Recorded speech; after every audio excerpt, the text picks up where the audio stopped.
Good morning everyone. मैं doctor तीर्थ आनंद मिश्र, associate professor, राजकीय मीरा कन्या महाविद्यालय उदयपुर। मित्रों, आज हम इस वीडियो के माध्यम से आपके समक्ष कृत प्रत्यय के अंतर्गत ऋणी प्रत्यय पर चर्चा करने जा रहे हैं।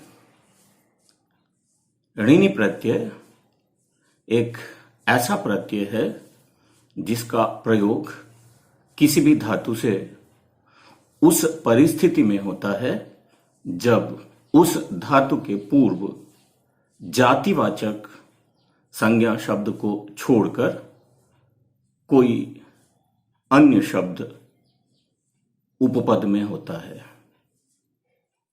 इस प्रत्यय का विधान करने वाला सूत्र सुप्य जातौ ऋणिस्ताक्षिल्य है।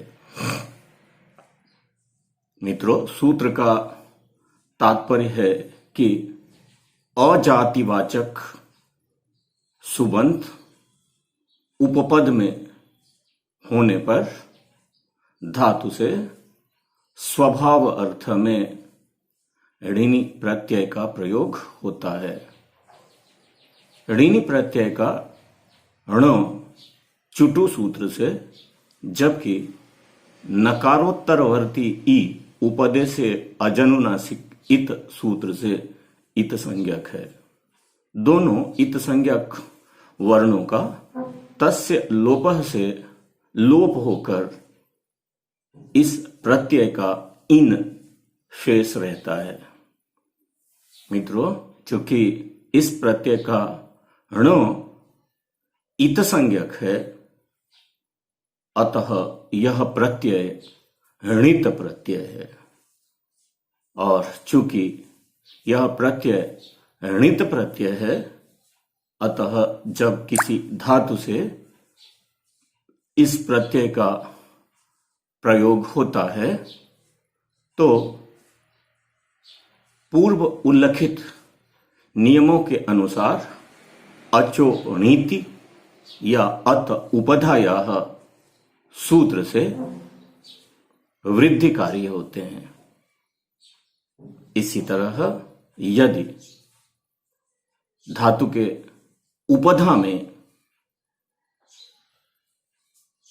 ह्रस्व स्वर होता है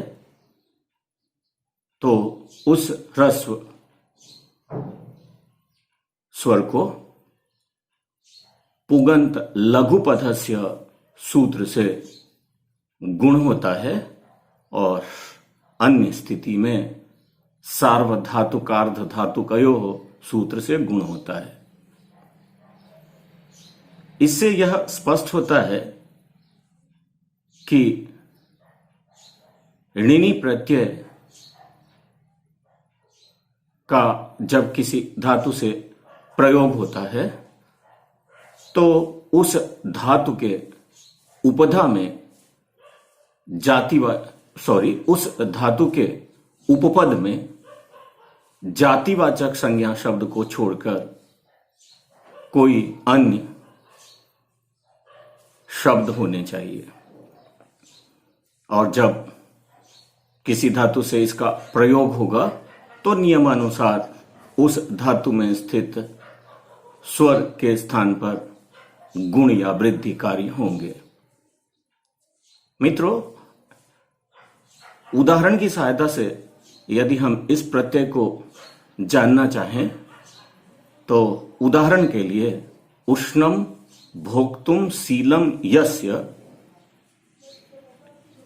इस विग्रह में उष्णम जो भाववाचक शब्द है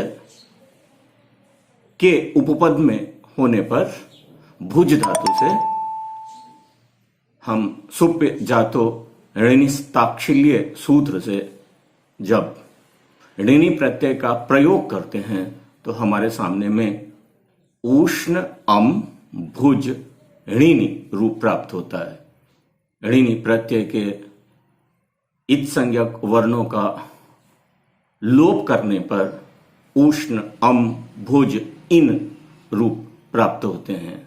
ऐसी स्थिति में प्रातिपदिक संज्ञा तथा विभक्ति का लोप करने पर उष्ण भुज इन रूप की प्राप्ति होती है। चूंकि भुज धातु के उपधा में ह्रस्व स्वर के रूप में उ विराजमान है, अतः पुगंत लघुपधस्य सूत्र से उ के स्थान पर गुण ओ होकर उष्ण भोज इन रूप की प्राप्ति होती है। पुनः इनकी प्रातिपदिक संज्ञा तथा विभक्ति उत्पत्ति करने पर प्रथमा विभक्ति के एक वचन में हमें उष्ण भोजी रूप प्राप्त होते हैं, जो ऋणी प्रत्ययांत रूप हैं। इसी तरह से शीतम भोक्तुम शीलम यस्य, इस विग्रह में भुज धातु से जब हम ऋणी प्रत्यय का प्रयोग करेंगे तो हमें शीत भोजी रूप प्राप्त होंगे। इसी तरह से यदि हम साकम उपपद पूर्वक ह्री धातु से ताक्षिल्य अर्थ में ऋणी प्रत्यय का प्रयोग करेंगे तो मित्रों हमें शाकाहारी रूप की प्राप्ति होगी, जो ऋणी प्रत्ययांत होंगे। इसी तरह से मांसाहारी, मिथ्यावादी, मित्रद्रोही, मनोहारी इत्यादि जो भी रूप हैं वे सभी ऋणी प्रत्ययांत रूप हैं। मित्रों, इस सूत्र के अतिरिक्त ऋणी प्रत्यय विधायक कुछ वार्तिक भी हैं। उन्हीं वार्तिक में से एक वार्तिक साधु कारण्युपसंख्यानम है। इस वार्तिक का तात्पर्य है कि यदि साधु शब्द क्री धातु के पूर्व उपपद में हो तो क्री धातु से ऋणी प्रत्यय का प्रयोग होता है। उदाहरण के लिए साधुम कर्तुम शीलम यस्य, ऐसा जब हम विग्रह करते हैं तो साधुम उपपद पूर्वक क्री धातु से ऋणी प्रत्यय होने पर साधुकारी रूप प्राप्त होते हैं।